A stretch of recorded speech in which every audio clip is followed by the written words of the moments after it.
You're going to run into things in business that you don't know how to do. That's just a reality of running a business. We always say you're the CEO, you're the chief everything officer. You do everything. I get so afraid about messing something up in business, like with taxes. Okay. Because if you mess that up, right, go to jail. That's valid. That's valid.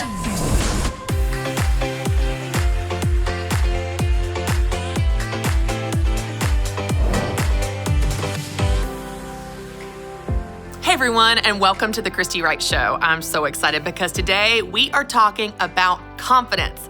This is one of those things that no matter how much we talk about it, we still have more to learn. And then I'm so excited because I get to sit down for another live coaching session with Sarah Lewis. And we're going to talk about what she needs help with in her business and how she can build her confidence. But first, let's just talk about why this idea of confidence is so hard to grasp. Well, let me give you an example. My kids love bubbles. Do your kids love bubbles? If you have kids, have you seen little kids? They love to reach for them and grasp. You know what? I just brought some. Let me just show you. Look, this is one of mine. I stole from my children's playroom. Let's go blow some bubbles. Here's what happens. You blow some bubbles. Oh, that happens first. That's a great example. We can just tie this into confidence all day. Hold on. We're gonna get it. We're gonna get it. We're not giving up. No, this is... I blew bubbles last night, y'all, and 50,000 bubbles came out. Hold tight. We're gonna get it. This is what's gonna happen when I start bringing props, because you don't know what's gonna happen when you bring props. See, you try to even make the bubbles go, they don't even go. Hang on, ready? One sad bubble. Hey, what did I do wrong? If I could just have one good one. Oh, look at all those bubbles! And then you chase them and you try to catch them and you can't. Look at all those bubbles. I'm gonna try to catch it. Ready? No, I can't catch the bubble. Why? It just gets away from me. Or as soon as I touch it, the bubble pops. And I know this sounds crazy, but it feels like that when we are chasing this idea of confidence in life, it feels like chasing bubbles. They consistently run away from us. They pop. We can't ever hold on to them. The moment we feel like we've got this idea in our heads, we've got our fingernails in something like this is confidence and I've got it, it seems to run away from us yet again. Well, I was thinking about this idea of confidence recently, and I wrote down a sentence that I feel like really rings true for me and rings true for a lot of the people that I work with. Here's what I wrote down.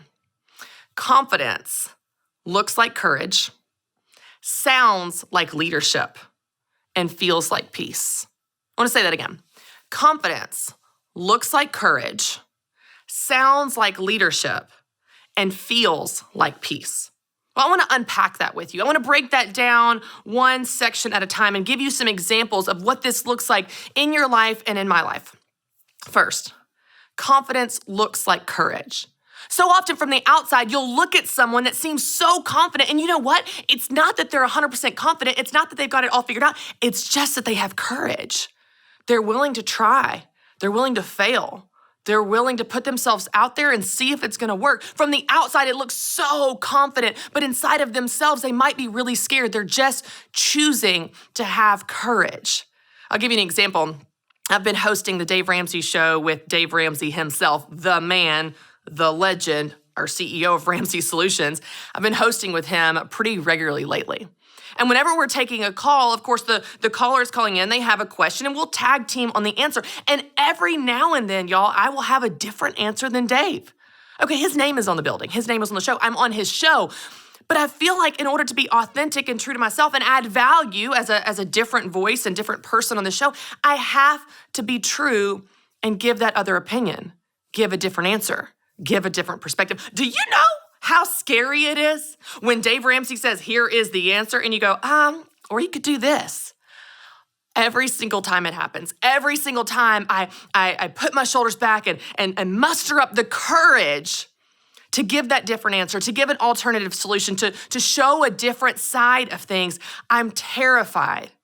But to the listener, to the caller, to the viewer, it probably looks like confidence. It probably looks like, wow, Christy's so confident. She just disagreed with Dave. Or Christy's so confident. She just added a different perspective than Dave on his own show. It's not that I'm so confident. It's that I just choose courage. I choose to try. I'm willing to put myself out there. I'm willing to speak up. I'm willing to try. That's courage. That's often what confidence looks like. It looks like courage. But let's go to the second section. Confidence looks like courage. It sounds like leadership. I can't tell you how many times I've been in a conversation with someone and I say, well, I'm just gonna do, fill in the blank with whatever that thing is that I'm gonna do. And they say, are you able to do that? Can you do that? And my response is always, we're gonna find out.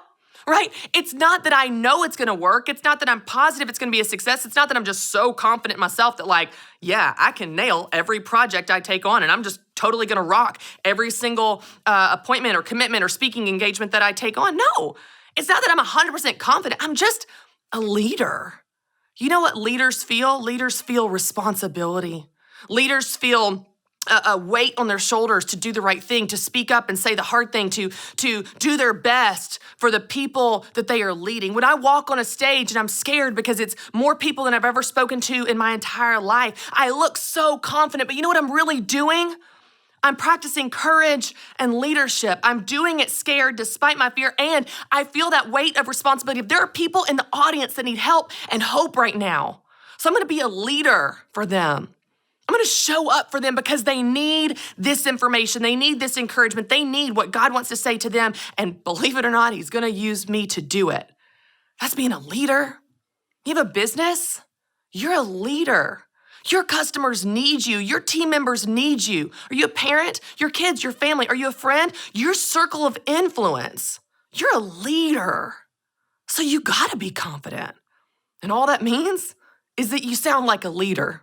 You feel the weight and responsibility on your shoulders to do the right thing, to do the hard thing, to show up, to practice courage, to do it scared, to create the results and the impact and influence that you are put on this earth to create. So confidence looks like courage, sounds a lot like leadership. But you know what it feels like? It feels like peace. It feels like this centeredness in your spirit, that you're okay and everyone else is okay and it's all gonna be okay. I wanna give you a pretty vulnerable example. This was several years ago, and my husband and I were talking about growing our family, and we were having a hard time. And I am so grateful for the 2 kids that we had at the time. But as we were planning and hoping and praying about expanding our family, it wasn't going as we planned, like I know is true for many people. I remember talking to my doctor one day, and she was actually my endocrinologist, so she's a thyroid specialist. She helps me with all of my thyroid levels since I had my thyroid taken out several years ago. And I kind of mentioned this is the first time we've tried to, get pregnant after having my thyroid out. Could that affect it because we're having a hard time? And her response, she didn't mean it to be callous or careless, but it felt like that to me in a position of vulnerability of having this hope and desire and not sure what the future held for me and our family. She said, well, that's why I tell women not to wait so long. Just like that. That's why I tell women not to wait so long. And in that moment, that sentence from a doctor, from a medical professional, could have crushed me. It could have crushed me. It could have crushed my spirit, my confidence, my hope. But instead, I walked out of that room, and the very next thought that came to my mind was, she's not God. No, she's not. She's not God. She may have facts and figures and statistics and medical experience, which is all valid and good, but it's not God. Statistics are not God. No, she's not God. That's confidence. That is a peace that God is in control. That is a peace that God knows everything and can do anything. He is infinite. He is limitless. So see, what's so cool, y'all, is your confidence doesn't have to come from your situation, your circumstances. Your confidence doesn't even have to come from you. You're so awesome, you can do everything. I think it's cool if you think that. I think you should think that. But the true source of confidence is in the God that created you to begin with. And that feels like peace. It feels like it's gonna be okay because God's got me. It's gonna be okay because she's not God and God can do whatever He wants to. If God wants to make it happen, I don't care if it's a 0% chance of success. Your business, your family, your project, whatever your dream is, if it's a 0% chance of success, if God wants to make it happen, He will and He can. And it can be a 100% chance of success, according to all the experts. And if that's not God's plan for you, it won't. Whew. That's peace. That's confidence. I'm okay. everyone is okay, and God has got this. That's true confidence. Confidence that comes from something much bigger than you. Confidence that comes from the God that created you. So you want confidence? May not look like you think, may not sound like you think, may not feel like you think. It's not this smooth sailing, I've got it figured out, I am awesome. I don't ever have a care in the world. That's actually not it. Confidence looks like courage. It sounds like leadership. And it feels like peace. All right, y'all, I'm so excited because I get to sit down with my good friend and Academy member, Sarah Lewis, who is the owner of Letters from Sarah. Sarah, thanks for being here. Thanks so much for having me. Okay, so this is so fun. You live kind of down the road in Dixon, so it's a little bit of a drive, but not, out of town. And you and I have worked together for years. You've been an Academy member. This has been so fun to see your business grow. You sent me the sweetest gift the other day, which was so kind. But I would love it for people that are watching that don't know about your business or what you do, if you just open by telling us a little bit about your story and your business. Yeah, so I am the owner and calligrapher for Letters from Sarah. It's a calligraphy studio, and it's just me. And I started a little over 3 years ago, started practicing calligraphy, and then my husband actually gave me a push, believed in me, and bought me an Academy membership. Yes. And that's sort of how I started the business. I love it because it's been really cool to see how your business too has kind of evolved and expanded. Like it started with the calligraphy, but you've done some other cool stuff too, like as a part of it. Yeah. I have an online shop with greeting cards and art prints that I design, and I recently launched a monthly subscription with greeting cards that I send out. Oh my gosh, I love it. Okay, so I want to dive into whatever you want to talk about today. I have loved getting to work with you and getting to see you grow as an Academy member, and you're really used to joining us for our live coaching sessions, which we have one this afternoon, by the way. And so we normally do this group setting, but I'm so excited you're here because I feel like I can dive in deeper on questions and what you're going through when it's this one-on-one. And so I want to do that today. I want to focus on whatever you want to focus on. I want to talk about whatever you want to talk about. So for our time, what would you say is like the number one pain point or the number one thing like, this is my question. This is what I struggle with. Like, how do you want to spend our time and where do you want to focus today? Okay, so probably the biggest thing is just that I am very confident in my skill as a calligrapher and my craft. But when it comes to the business side of things, I am not very confident at all. I feel like I'm shooting in the dark and just like throwing spaghetti at walls and hoping something sticks. And I'm thankful for all of the training inside of the Academy, but I feel like once I do something, then there's something else that I have to learn. And then I'm like, I don't know what I'm doing. Sure. And it makes me feel stupid. And I hate feeling stupid. Sure. No one likes that. No. I'm totally with you. Okay, give me some examples of some things that you have run into, maybe even just recently, where you're like, I don't know what to do.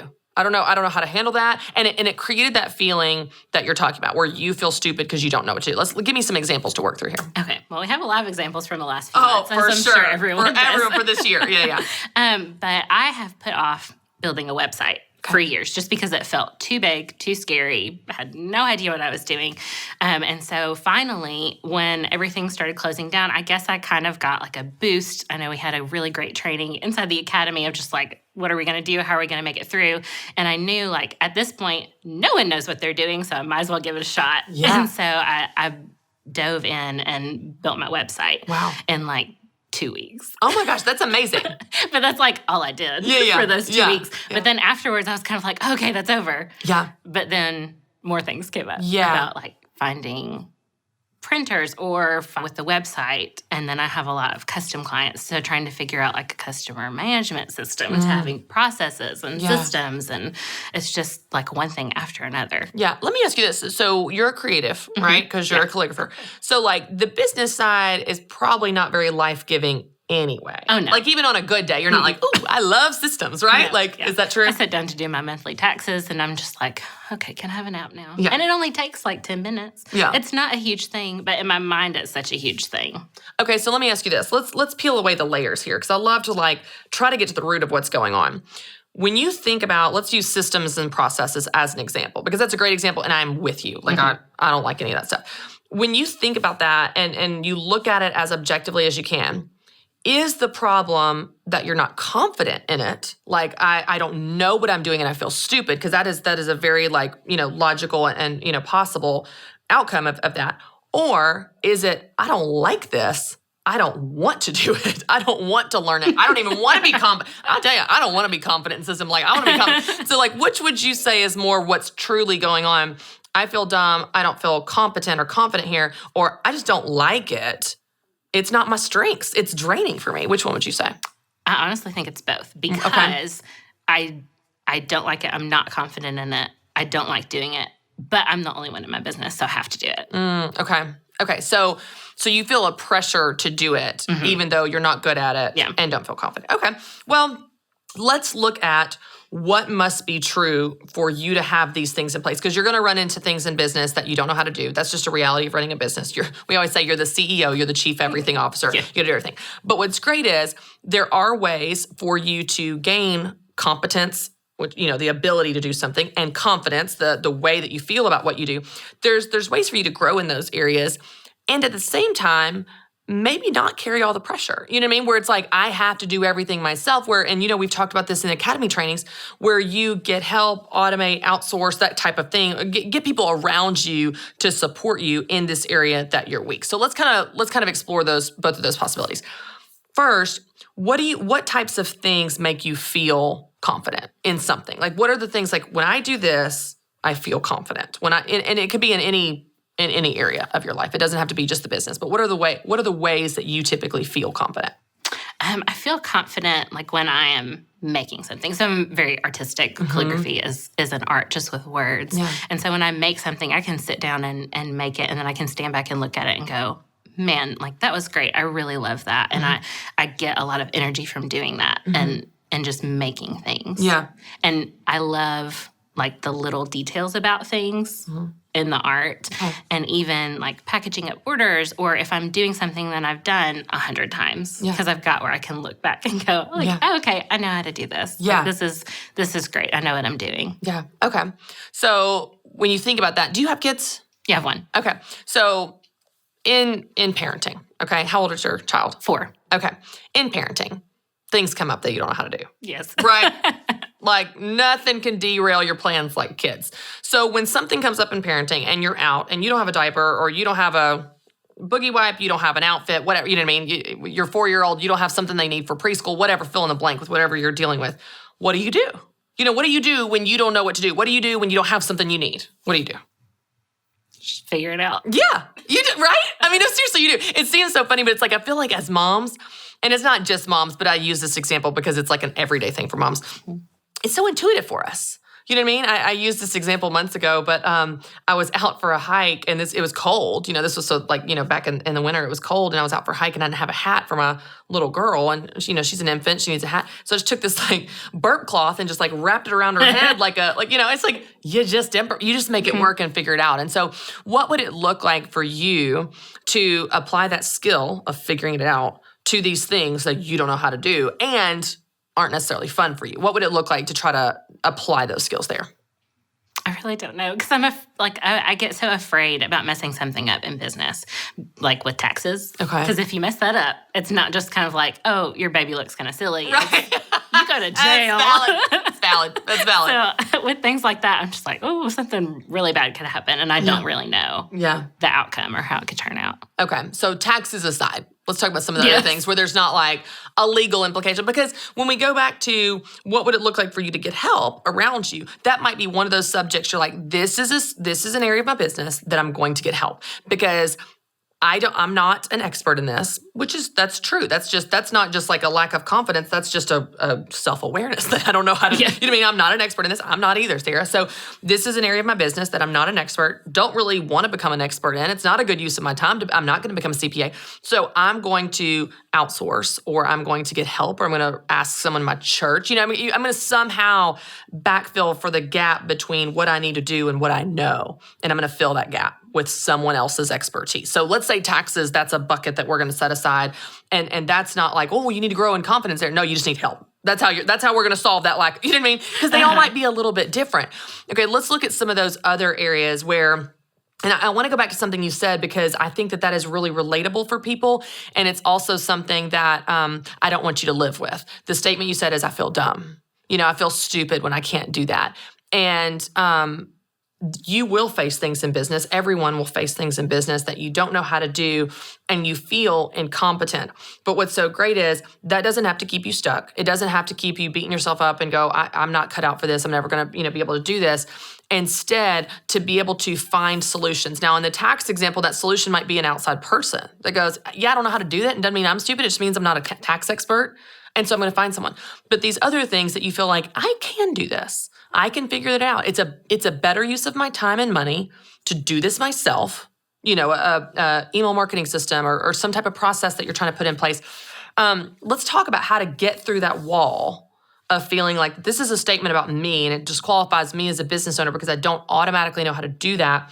What would it look like for you to separate your identity and your feelings from a subject matter that is not a reflection of you, where it's not, I don't know this subject matter, therefore I am dumb or I feel dumb. Instead, it's like, I don't know this subject matter, so I need to come up with a solution. It's like, this subject matter is a problem. CRM, email marketing, whatever. That subject matter is unknown to me. It's an aspect of business we got to figure out. So I'm just going to come up with a solution for the subject matter. Completely leaving yourself, your identity, your worth, your capabilities out of the equation. Instead, you're just a problem solver. And that's what you do. Mm-hmm. You solve problems for people through your business. You're going to solve problems for people through this email marketing or Salesforce or whatever the program you need. Well, what solutions could I come up with? What if you approached it from that angle where it became a problem you solve, not a statement about your identity? Yeah. I mean, that would make a big difference because right now, kind of the way that I've been thinking about things, because it is just me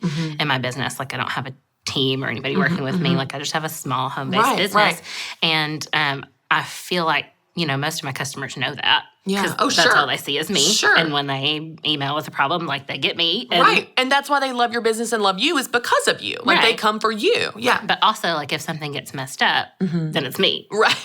Yeah. Hear I about messed it up. Mm-hmm. So it's just kind of like when I face problems, I think about how, I messed that up. Instead of like, okay, let's just solve the problem. Yeah. When you get feedback, like you mess something up or you make a mistake, how do you typically handle that? I try really hard not to mess up in the first place.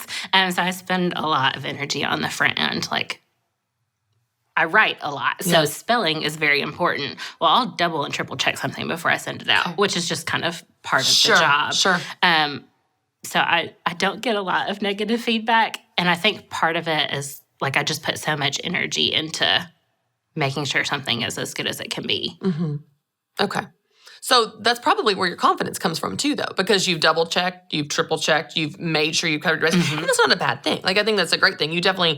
Perfectionism can be paralyzing, but if you're just doing kind of quality control, I think that's a great thing to avoid the possibility of mistakes. But I think if you look at that and go, hey, okay, the fact is I double and triple-check my work.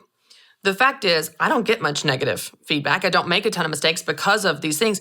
Then when you look at those facts, it gives you such a basis for confidence in the things that you're doing well, the things that you're doing right. So I think that when you start to look at your business, I think you have a couple different buckets, and it's easy to look for, and I think we all do this in life, I think it's easy to look for a formula. Like, what is the one formula that I'm going to apply to my whole business in every aspect? And that just doesn't exist, right? Like, different things need to be handled differently.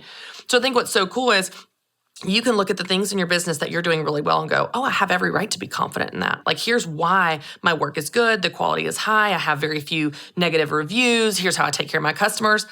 Then there's another bucket, and let's call taxes this bucket. This is the bucket that I need help with. And it's because I don't know how to do it and don't want to know how to do it. Don't need to spend my time and effort and energy to become an expert in something that has major weight associated with it. Like you said, you don't want to get it wrong. It's not something that's optional here. That's an area that it doesn't have to be a lack of confidence. That's just wisdom. Going, I'm not confident in that. I am self-aware. I'm going to get help. And that's how I'm going to solution that problem. And then we have this whole other bucket of tasks and responsibilities in your business that are things that you don't know how to do, but you can do. And you could approach that, like we're saying, of I'm going to separate myself and my identity from putting the pressure on my shoulders to expect that I'm going to know how to do every single thing and be able to do it well. Take that pressure and that perfectionism and that weight on your shoulders off and say, hey, this is a problem. We need a CRM program. We need something to manage our orders. That's a problem. I'm a business owner. I solve problems. So I'm going to come up with a solution for that problem.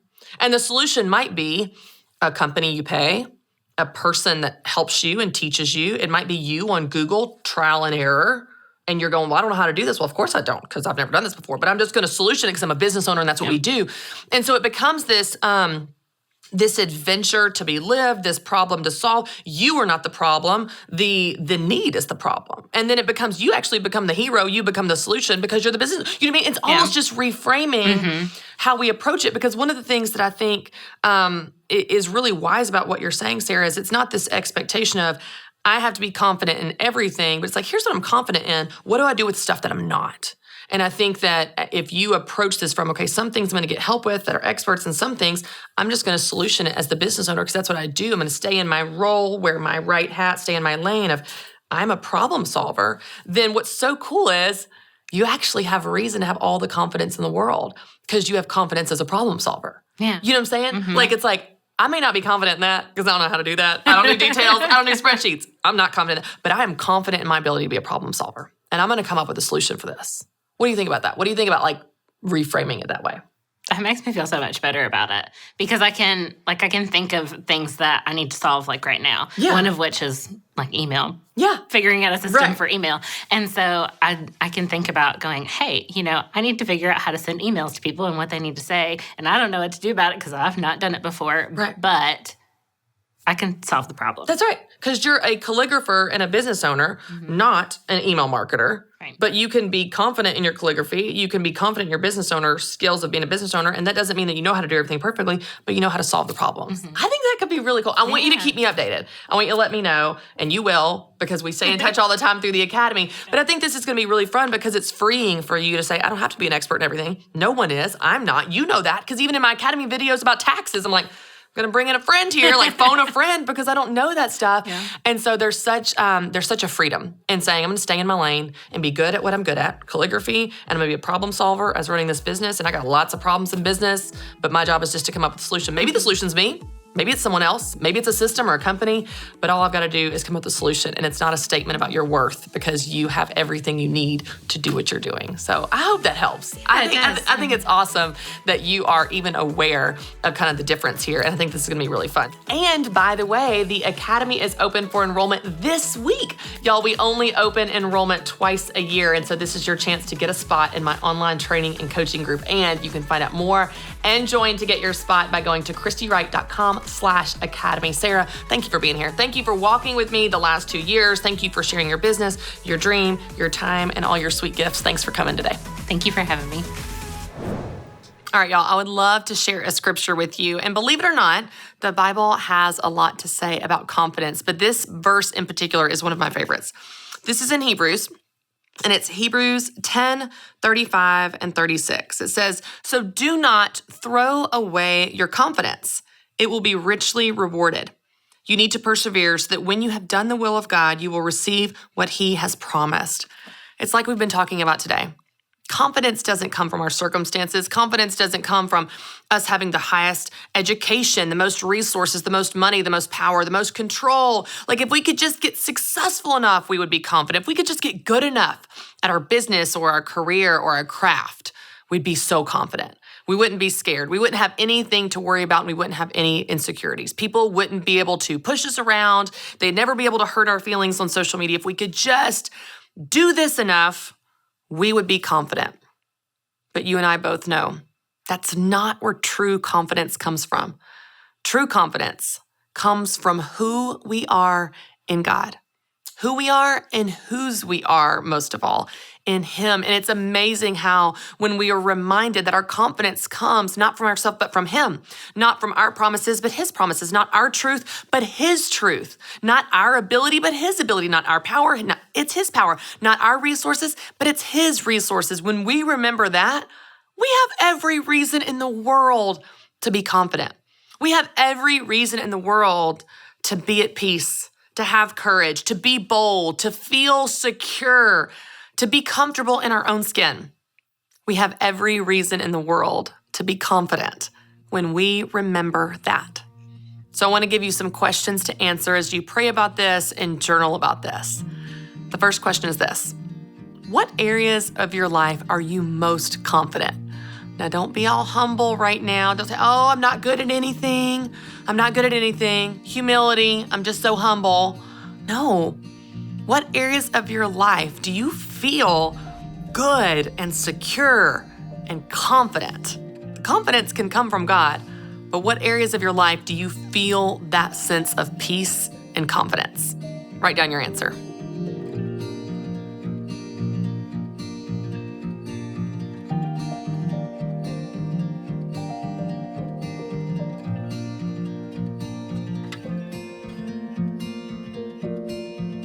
All right, your second question is this. What habits help you build your confidence? Of course, some are just proven. When you push yourself outside your comfort zone and do something new, that builds confidence. But what have you done in your life that built confidence for you? What habits have you noticed, man, this really works for me, this really helps me, I feel really, really confident after I do this type of thing? What are those for you? Write down habits that help you build your confidence.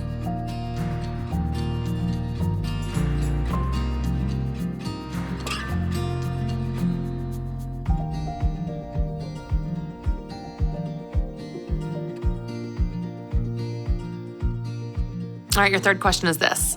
What scriptures help you feel confident?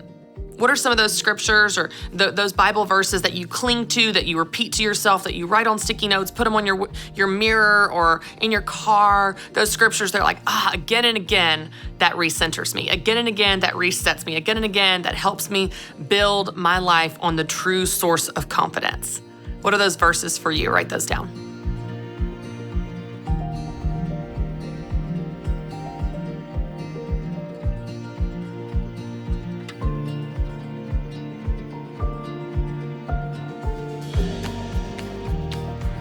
And lastly, I want you to define it. Your last question is, what does confidence mean to you? Write down your answer.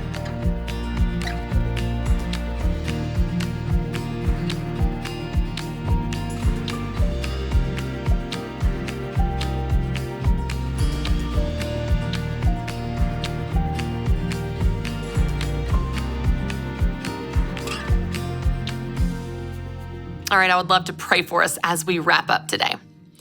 God, thank you that you are our one true source of confidence. We don't have to get discouraged by our own inabilities or insecurities or lack of resources or time or money or talent. We don't have to get discouraged by any of that because our confidence doesn't come from that anyway.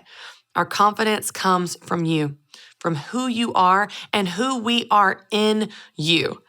God, thank you that that is true. Thank you that you remind us of that in your word through your promises and your truths in your word. God, I pray for every single person watching right now. I pray that they would feel a sense of confidence that truly surpasses any understanding. That is a sense of peace, a sense of boldness, a sense of security and certainty that could only come from you. That despite their circumstances, that they would feel confident. And it would be so bizarre and so other that they would know that that confidence came from you, that they would give you credit and praise your name when they have those feelings, knowing it doesn't come from themselves, but that it came from you as a gift from you. God, thank you that you love us. In Jesus' name, amen. Thank you all so much for watching, and you can join us next week for another episode of The Christy Wright Show, where we are talking all about feelings. It's going to be fun. You don't want to miss it. And of course, as always, for more encouragement on building confidence in yourself and the God that created you, visit ChristyWright.com.